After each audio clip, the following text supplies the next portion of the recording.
Well, hey guys, the Ball State women's volleyball team gearing up for something they haven't done since 2002. We'll tell you about that when we come back on NewsLink Indiana. And a good evening, everyone. I'm Robert Connett with NewsLink Indiana Sports. The Ball State women's basketball team gearing up for their next game. On Thursday night, the Lady Cards will be hosting the Detroit Mercy Titans in a non-conference matchup at Worthen Arena. The Cardinals are coming off of a 55-50 victory over Evansville on Tuesday night. In that game, Jasmine Hitchens led the way offensively with 11 points, while Katie Murphy led the defensive side with a personal best of 12 rebounds. The win at the Ford Center gave Coach Packard her 52nd career win at Ball State through 4 seasons. Now, this is only the 4th time all-time that these two teams have played each other. The last time Ball State played Detroit Mercy was last season, where the Cards lost by a score of 78-60. Tip-off for tomorrow's game is set for 7 p.m. The women's volleyball team getting set for something they haven't done since 2002, and that's playing in the NCAA volleyball tournament. Earlier this week, the Cardinals got word that they received an at-large bid for the tourney as they finished with a 25-7 overall record.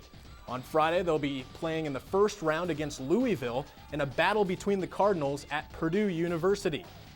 Now, fans, if you're wanting to go see Ball State in action Friday evening, there is a fan bus going to West Lafayette.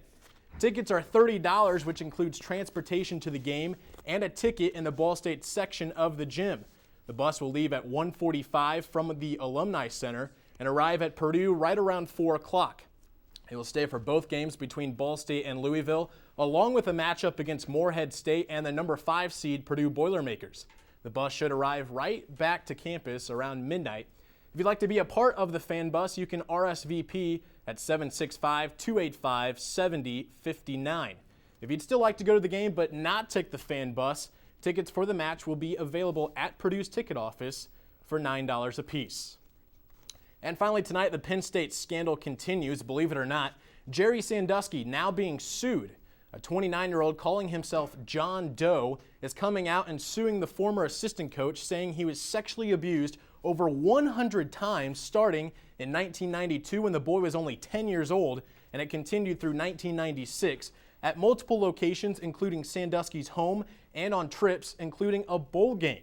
Now, in a statement read by his lawyer, read aloud in a news conference today, John Doe said that he is hurting and has been through the years, but even more hurt now knowing other kids were also abused by, quote, a predator who could not control his sexual impulses towards children, unquote.